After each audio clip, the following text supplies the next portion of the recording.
हे माझं दुर्दैव आहे की मी ह्या अशा परिस्थितीत सापडले। पण आता यातनं बाहेर कसं पडायचं याचा विचार केला पाहिजे। या हरामखोर माणसाला जर असं वाटत असेल ना की त्याच्या त्या मेंगळट बायकोसारखी त्यांनी केलेले अत्याचार मी सुद्धा सहन करीन, तर तसं काहीही होणार नाहीये। आता माझ्या विरोधात असलेल्या दादा होळकरलाच माझी ताकद बनवायची वेळ आली आणि ज्याच्यासाठी मी हे सगळं सहन करतेय त्याच्या आयुष्यात परत शिरावं लागेल, तेही लवकरात लवकर।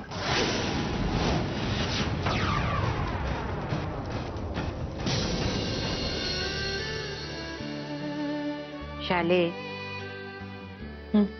तू सत्याबरोबर जे काय वागलीस नव ते अगदी बरोबर वागलीस बघ।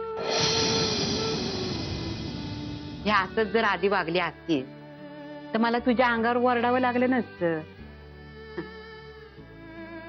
पण तुमच्या समद्यांवर मला कंठशोष करावा लागतोय हेच माझं दुर्भाग्य आहे बघ। असं बोलू नका सासूबाई। घरामध्ये तुम्ही वडीलधारे आहात, आमच्यावर रागवायचा ओरडायचा तुम्हाला पूर्ण अधिकार आहे। अगं वय ग, पण आता अंगात ताकद नाही राहिली। एक गोष्ट माझ्या लक्षात आली आहे, मूल चुकलं तर ती चूक दाखवून द्यायचं काम आई वडिलांनी करावं,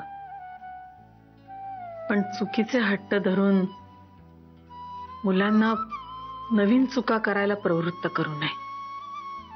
शाले, जेव्हा डोळं उघडतील तीच सकाळ समजायची, हे तुला कळलं नव? लय बेस झालं। पण मुलांनी सुद्धा त्यांची चूक मान्य करायला हवी।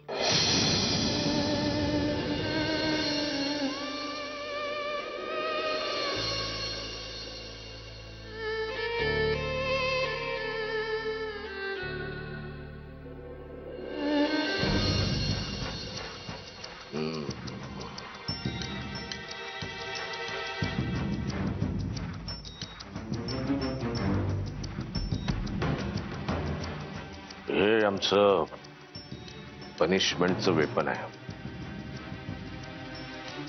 चा वापर करतो आम्ही कधी कधी। कधीही याचा वापर होऊ शकतो। तुम्हाला भीती नाही वाटत त्या वेपनची? ती भीती मला तुमच्या डोळ्यात दिसते। सत्यजित मुधोळकर जिवंत आहे हे ऐकल्यापासून घाबरलाय तुम्ही। तुमचा काहीतरी गैरसमज होतोय। आमचे तांबडे बाबा सोडून मी कधीच कोणाला घाबरत नाही, तशी त्यांची आम्हाला शिकवण नाही। राहिलं सत्यजित मुधोळकर, आम्ही त्याच्या घरात घुसून त्याचे तुकडे तुकडे करू शकतो आमच्या मनात आलं, आणि आमच्या मनात यायला पाहिजे। गो हेड, कोणी अडवलंय का? मी तर तुमचे हात धरून ठेवले नाहीयेत, जा ना। मिस्टर होळकर, हे जे काय तुम्ही बोलताय ना मुधोळकरच्या घरात घुसून त्याला मारीन वगैरे, हे सगळं फक्त बोलायला, कारण प्रत्यक्षात तुम्ही असं अजिबात करू शकत नाही। तुम्हाला जे व्हाईट कॉलर आयुष्य जगायचंय ना त्यासाठी हे सगळं करून चालणारच नाही। आणि म्हणून तर मी सांगत होते आधी त्या सत्यजित मुधोळकरला उद्ध्वस्त करूया आणि मग संसार थाटूया, पण नाही, तुम्हाला घाई झाली होती ना, मग भोगा आता स्वतःच्या कर्मांची फळं। मिस्टर होळकर, अजूनही वेळ गेलेली नाहीये। आता मी जे काही सांगते ना ते नीट शांत डोक्याने ऐकून घ्या। मी अजूनही तुम्हाला जे हवंय ना ते मिळवून देऊ शकते, पण तुम्ही जर मला इकडनं जाऊ दिलत ना तर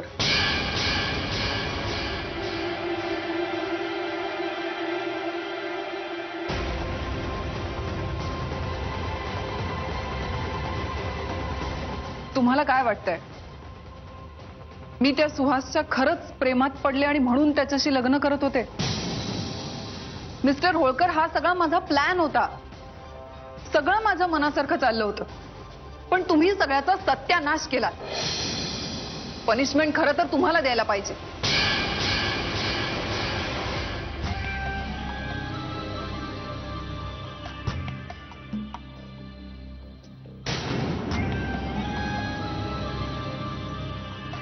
तुम्हाला असं नाही म्हणणार आम्ही तुमचं ऐकून घेतोय म्हणून तुमचं धाडस वाढत चाललंय?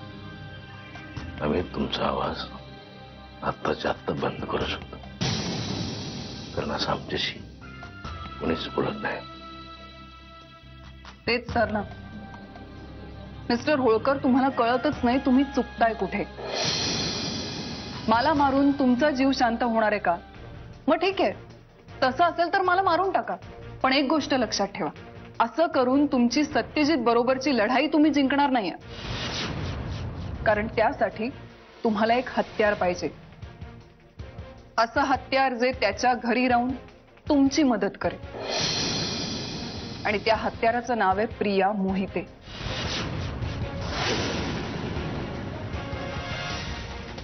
आणि ते तुम्ही इथे तुमच्या घरात गंजत ठेवलंय. कळतंय का?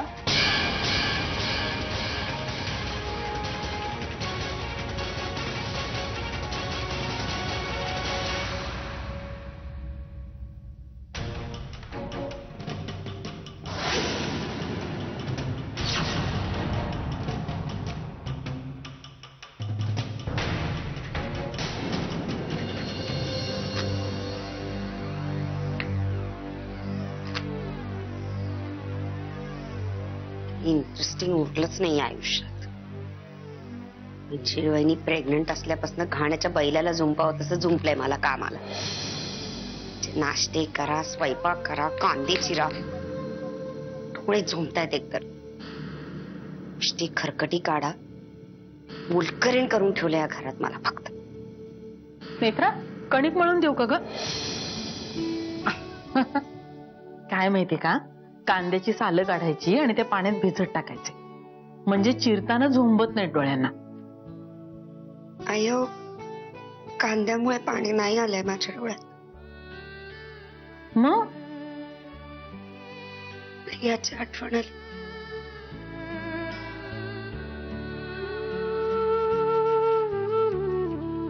प्रियाची आठवण सगळ्यांनाच येते ग, क्षणाक्षणाला येते बघ. मला कळतंय बाळा, तुझ्या मोठ्या बहिणीसारखी होती ती. नको काळजी करूस, येणार आहे परत आपल्या घरी. रडायचं नाही.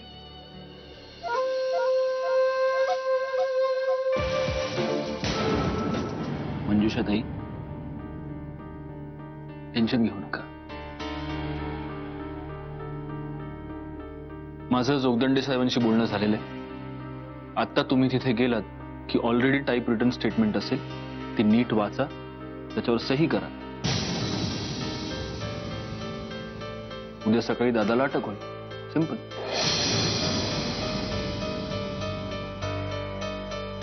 बरं विहंगा, आता इथून निघताना मी आधी निघेन, माझी गाडी घेऊन. कारण माझी खात्री आहे की दादाची माणसं आपल्यावर कुठे ना कुठेतरी पाळत ठेवून असणारच. ते माझ्या गाडीला फॉलो करत राहतील आणि मी इथून निघालो की बरोबर अर्ध्या तासांनी तू अनघाच्या गाडीत मंजुषाताईंना घेऊन निघ. डोंट वरी, मी पोचेन. जोगदंडे साहेबांच्या ऑफिसमध्ये तुम्ही दोघंच जाणार आहात. अनघाची गाडी कोणीच ओळखणार नाही, त्यामुळे त्या गाडीतून तुम्ही आरामात जाल.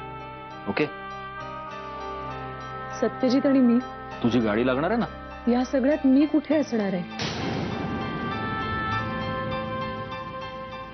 अनघा, तू या सगळ्यात कुठेही नसणार, कारण मला तुला या पिक्चर मध्ये कुठेच येऊ द्यायचं नाहीये, कळलं? अरे पण त्यांना माझा संशय अजिबात येणार नाही, कारण त्या दादानी काय किंवा त्याच्या माणसांनी काय मला पाहिलंय कुठे? अनघा, तुला काय हिरोईन बनण्याची हौस आली आहे का?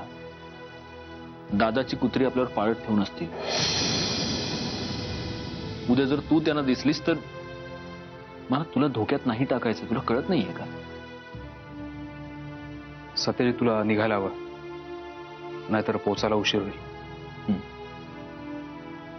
बरं मंजुषाताई, दादाला एकदा अटक झाली की तुम्हाला इथे राहता येणार नाही. मी तुम्हाला माझ्या घरी घेऊन जाईन. सत्यजित, अरे पण वाद नको आहेत. मंजुषाताई, ऑल द बेस्ट. व्यंग सांभाळ. आणि आता चिडू नकोस. बाय.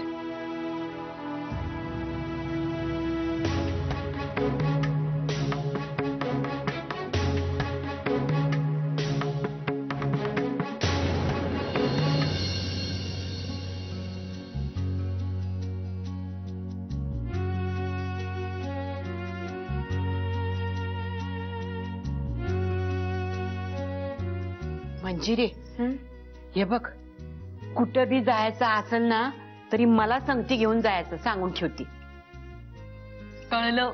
मगापासून कमीत कमी 50 वेळेला तरी ऐकलंय मी आजी. 100 वेळेला सांगन. महत्वाचं आहे म्हणून म्हातारीचं ऐकायचं.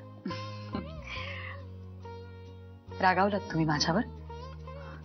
मगाशी मी न सांगता गेले त्याबद्दल सॉरी. अगं नाही ग पोरे, तुझी काळजी वाटती म्हणून सांगितलं. आधीच या घरावर इतकी संकट येऊन गेल्या ती आणखी त्याच्यात भर पडाय ना ग. नाही, समजू शकते मी, पण आज त्या मंजुषा वहिनींना भेटणं खूप महत्वाचं होतं. त्यांनी फक्त त्या दादा विरुद्ध साक्ष देणं गरजेचं आहे, बस. मग आपली प्रिया त्या दादाच्या कचाट्यातून लगेच सुटेल. पण म्हणून तुझा जीव धोक्यात घालून नाही, ते काय बी असू देत. मी सांगितलंय नव ते ऐकायचं. हो, आणि मी काय हे माझ्या पदरच सांगत नाही ग, सत्यानं सांगितलंय तुला सांगाया.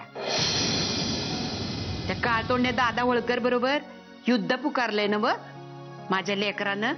मग घरातल्यांची सुरक्षा बघाय ना ग. तवा म्या जे सांगते ते ऐकायचं. हा, माझी काय ते काय म्हणतात ते आड्डर आहे असं समज. ऑर्डर? हा, तेच ते. तुला कळलं नव? मग झालं.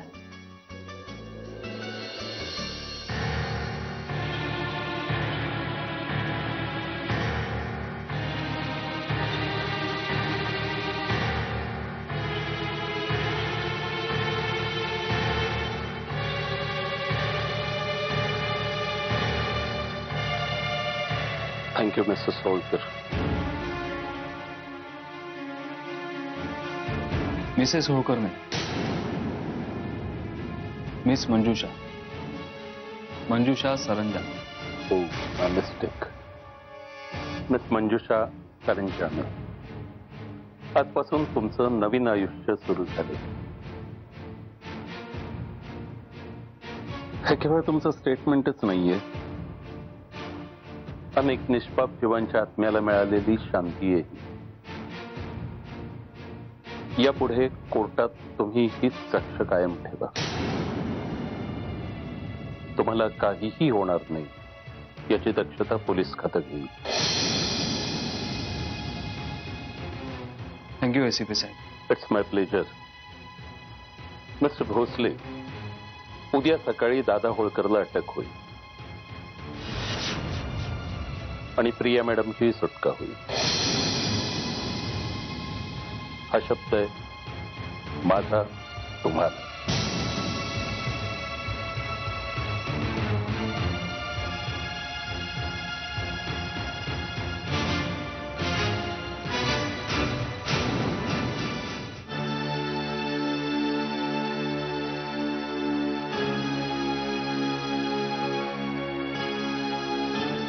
वहिनी बोलिवलंस? हो, बसा ना. काय ग, प्रियाबद्दल काय कळलं? हो तर, अहो सत्यजितचा फोन आला होता. त्याच्या म्हणण्यानुसार उद्यापर्यंत प्रिया घरी यायला पाहिजे. काय? अहो ती मंजुषा नाही का, दादा होळकरची बायको, तिने तिची साक्ष लिहून दिली आहे पोलिसांना. बरं झालं. आई अंबे पावलीस ग बाय. खरंच आहे. प्रिया सुखरूप घरी परत आली ना म्हणजे मग भरून पावलं म्हणायचं. वहिनी, माझं एकही बाकी काय केलं नाहीस ना तरी चालत, पण प्रिया आल्या आल्या तिचं लगीन सुहास संग लावून दे. माझाही तोच विचार. आपणला गुडघ्याला बाशिंग बांधून तयार राहू आत्या, पण आता सुहासराव प्रियाशी लग्न करायला तयार झाले पाहिजेत ना.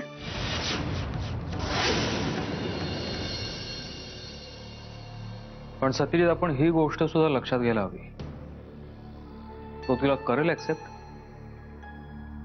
नक्की करेल, का नाही करणार? कशावरून? मी सुहासला फारसा ओळखत नाही, पण तो तसा वाटतो प्रोग्रेसिव्ह. आपण आता प्रिया दादाकडे इतके दिवस होती, त्यामुळे भल्या भल्यांना या गोष्टीचा प्रॉब्लेम होऊ शकतो.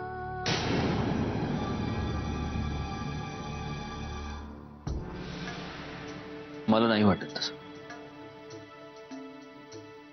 त्याचं मनापासून प्रेम आहे तिच्या. अरे आता आपण जेव्हा तिला शोधत होतो तेव्हा तोही तितक्याच पोटतिडकीने प्रियाला शोधत होता की.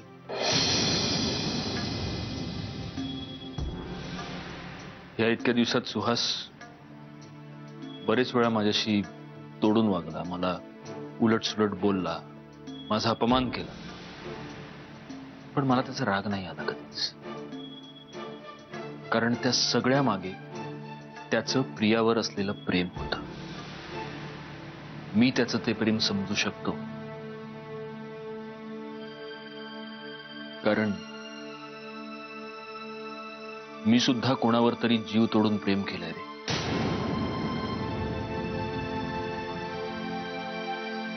सुहास करेल प्रियाला ऍक्सेप्ट, माझ्या मनात शंका नाही. सत्यजित, एनिवे चल, मी निघतो. तू काय थांबतोस का इथेच? हो, घरी कोणासाठी जाऊ?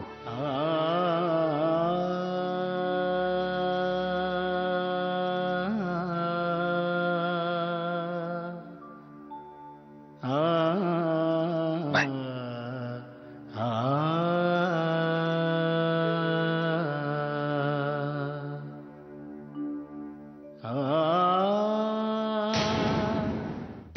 नाही म्हणजे आई, मी बोलतेय ते कदाचित चुकीचं वाटेल तुम्हाला, आणि मला काय वाटतंय की प्रिया आता इतके दिवस त्या दादाच्या घरी राहून येणार आहे. आपण काहीच म्हणणार नाही प्रियाला, पण लोकांसाठी ते चर्चेचाच विषय होणार ना हा.